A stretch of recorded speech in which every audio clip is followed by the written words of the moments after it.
Fala galera, sou o Rafa, estou aqui para mais uma gravação hoje desse novo quadro que a gente está lançando aqui para vocês, chama Viking Responde.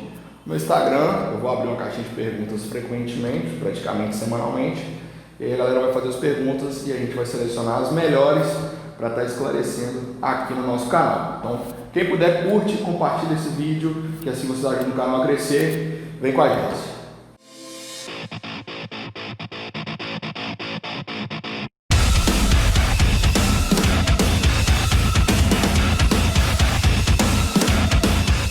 Galera, então, o nosso e-book, para quem ainda não adquiriu, vai estar na descrição do vídeo aí falando sobre o nosso e-book, para você estar podendo adquirir ele, onde é o nosso método de trabalho, o método Viking, manual de resultados sólidos da musculação. Lá eu tentei abordar de forma bem clara e simples a forma que a gente atende nossas consultorias aqui no nosso centro de treinamento, que inclusive tem vídeo do nosso centro de treinamento aí no YouTube, no nosso canal. É só vocês conferirem para ver como a gente trabalha. Então no e-book eu tentei abordar sobre a minha forma de trabalhar, a forma que a nossa equipe trabalha, dando dicas também sobre a parte nutricional, parte de treinamento, descanso, suplementação e tudo que engloba a musculação. Beleza? Então, descrição do vídeo, adquira lá o e-book e comece a ter resultados com o método Viking. Vamos lá, a primeira pergunta então foi selecionada pelo Yuri. É a seguinte: posso tomar creatina e cafeína? Essa pergunta, há muitos anos é feita essa pergunta no mundo da musculação, há muito tempo, e tem diversos estudos e diversos fatores na parte prática que nos mostram que é super tranquilo, que não tem nada a ver essa dúvida. E assim, a maioria dos suplementos pré-treino, pré-workout, desde a época do Jack 3D, aqueles primeiros que saíram, todos eles em sua composição basicamente têm creatina, cafeína e alguns estimulantes.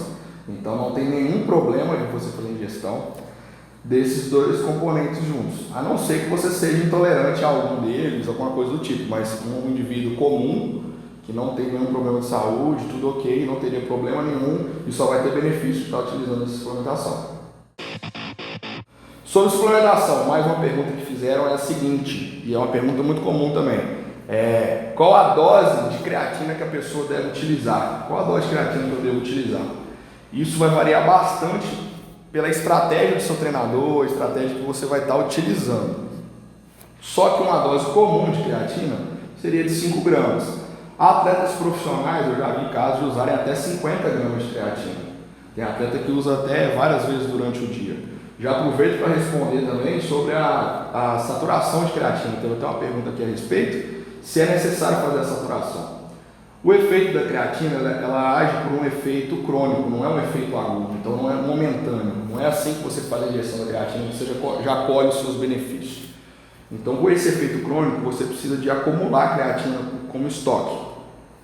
E antigamente, algumas pessoas ainda fazem, mas antigamente acreditava-se que fazer a saturação, fazer uma ingestão muito alta durante o período de 2 semanas, 3 semanas, seria interessante para depois estar reduzindo a dose e você já colhendo os resultados logo de cara.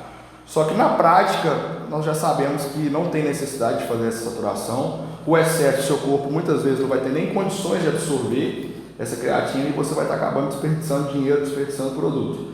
Então, o meu conselho para vocês é que não precisa de fazer saturação de creatina, achem uma dose balanceada, de preferência se vocês tiverem um treinador para estar direcionando vocês nesse quesito, vai ser muito melhor. Mas uma dose média aí de creatina interessante seria de 5 gramas de creatina, beleza? Complementando também sobre a creatina, uma dúvida frequente é quanto ao horário. Tem gente que bate na tecla que seria pré-treino, achando justamente que esse efeito agudo do produto, mas como eu já disse aqui, não temos comprovações que esse efeito agudo existe, sim um efeito crônico a longo prazo. Então assim, eu aprendi a tomar creatina no pós-treino, inclusive eu aprendi lendo o livro do Valdemar Guimarães, um dos livros dele, Anabolismo Total, ele fala creatina pós-treino.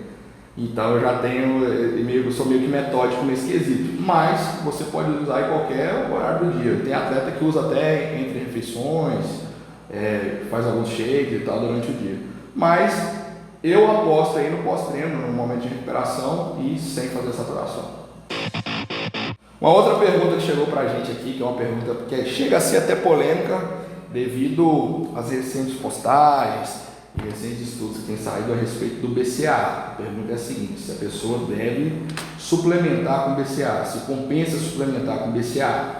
Durante muitos anos, e quando eu aprendi também sobre musculação, quando eu estudava lá no começo, a gente aprendeu que o BCA é fundamental, é um suplemento essencial que não poderia faltar para o atleta. O que acontece e o que eu acredito é o seguinte: ele é um suplemento muito bom, os aminoácidos só tem a agregar na sua recuperação muscular, recuperação tecidual, processo de hipertrofia, só que hoje nós temos tecnologias superiores no ramo da suplementação, como o EAA, que chegou há pouco tempo no Brasil até, mas ele é muito superior no quesito de ser mais completo. E também, se você tiver uma dieta equilibrada a nível de proteína, você não vai, aquela quantidade de BCA que vem nas cápsulas, que a indústria de suplementação prega aqui no Brasil, fica muito complicado, porque a quantidade de proporção é muito pequena. Então fica muito distante da quantidade de BCA que você realmente precisa para estar gerando hipertrofia e estar coletando todos esses processos positivos que o BCA pode lhe trazer. Então o custo-benefício hoje do BCA ficou muito ruim. É muito melhor, a nível de custo, você estar aumentando a sua ingestão de proteína na dieta, fazendo esse balanço de minerais, nutrientes, do que estar comprando um pote aí de BCA de 120, 130 reais, que o custo não vai ser nada interessante. Se você for utilizar a quantidade que seria interessante mesmo de você usar para ter os resultados, um pote de BCA ia durar uma semana. Aí fica um custo totalmente inviável e nada legal para quem pratica musculação. A suplementação no geral aqui no Brasil é muito cara, então fica inviável dessa forma como eu estava falando. Você está adicionando um suplemento que não vai suprir seu valor nutricional da forma que você precisa.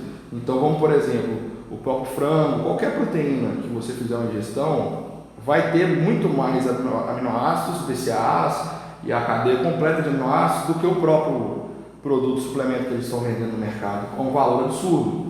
Então o próprio whey mesmo já tem uma quantidade de BCA e uma dose de whey muito maior do que os próprios BCAAs que são colocados no mercado. Então, o meu conselho: aumente a ingestão de proteína, tenham bons costumes alimentares, e aí o BCA vai ficar em segundo plano. Só se você tiver um poder aquisitivo ou um acesso mais fácil ao produto, aí sim seria valioso, mas caso contrário, não acho interessante no momento. Vamos lá, mais uma pergunta também polêmica, que no meio da internet aí também gerou muita discussão, e eu vou estar aqui expressando a minha opinião para vocês.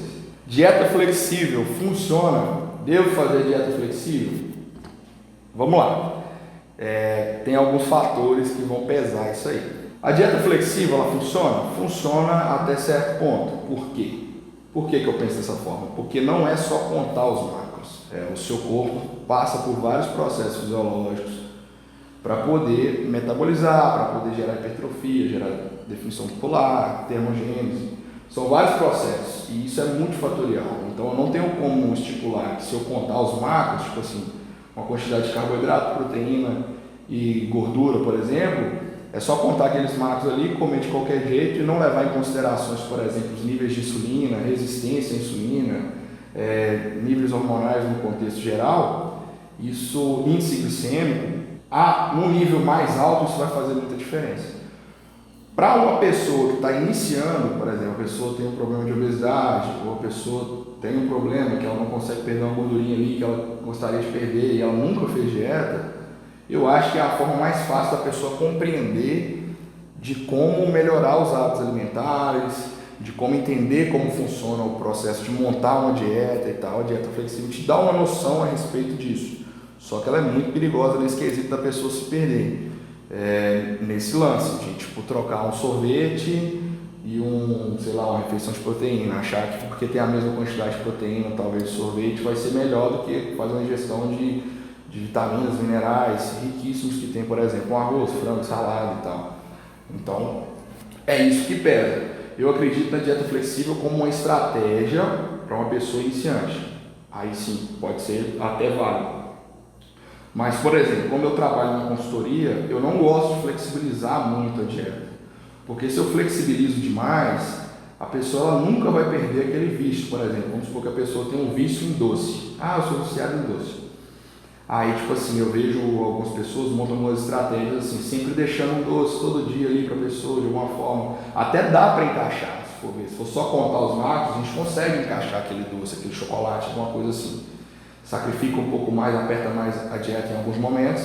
Em outros momentos você vai lá e coloca algumas recompensas.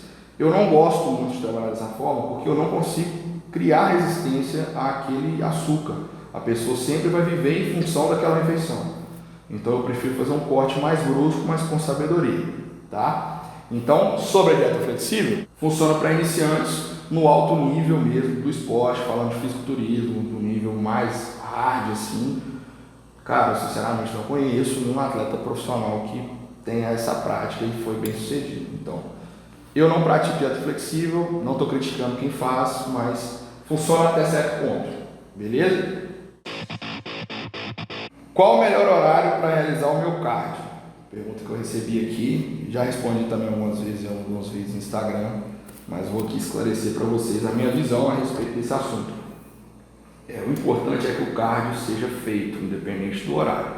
Nós temos aí questões de estratégia de fazer o cardio em jejum, ou então o cardio pós-treino, ou então no outro horário e tal. Eu acredito que o cardio tem como ser um pouco mais efetivo se ele for realizado em momentos que os níveis de insulina estão mais baixos, são momentos que não tem carboidrato circulando na sua corrente sanguínea, que seria, teoricamente, em jejum ou pós-treino.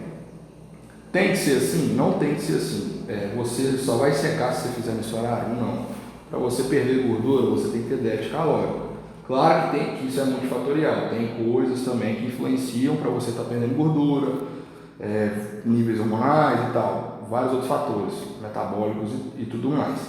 Mas eu prefiro, se tiver condições de encaixar o cardio pela manhã em jejum ou posterior ao treino, eu acho que é mais efetivo, eu acredito, porque eu faço na prática assim. Mas eu já me preparei para campeonato sem fazer cardio em jejum e consegui também ter os resultados que eu precisava. Então, um outro horário que pode ser legal também de realizar o cardio é à noite, antes da última refeição ou posterior à última refeição. Eu gosto de fazer às vezes para poder me dar uma tranquilidade, é um momento ali que eu relaxo e esqueço um pouco dos meus problemas, dou uma relaxada, faço aquele cardio, faço uma refeição ou posterior refeição e vou descansar. Mas resumindo quanto à pergunta, qual que é o melhor horário? Se tiver jeito, faça, ou em jejum ou pós-treino, caso não, faça no horário que você puder, apenas não deixe de fazer o seu cardio. Então pessoal, estamos fechando aqui mais um vídeo, espero que vocês gostem desse vídeo, gostem desse novo quadro que a gente está criando aí, o Viking Responde. Essa é a primeira vez que a gente fez, vamos fazer aí com o máximo de frequência possível. Toda sexta-feira sai vídeo no canal. Falar para vocês também que a gente trabalha com consultoria aqui, eu e minha equipe. Somos de Patinga, Minas Gerais.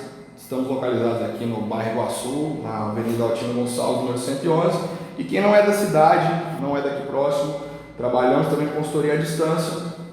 Então, só entrar em contato, vou deixar tudo na descrição do vídeo para vocês. Só entrar em contato se tiver interesse em consultoria, tiver interesse no e-book, que se tiver alguma dúvida também, alguma forma que eu puder ajudar vocês, podem contar com a gente. Então, curtam esse vídeo, compartilhem, acompanhem o nosso trabalho nas redes sociais também, diariamente a gente posta, tanto no meu Instagram pessoal quanto no Instagram do Centro de Treinamento. E o máximo que a gente puder contribuir, a gente vai estar contribuindo. Só quero que vocês me ajudem a espalhar esse vídeo aí pra galera e o nosso material, tá bom? Tamo junto, fiquem com Deus e é nóis.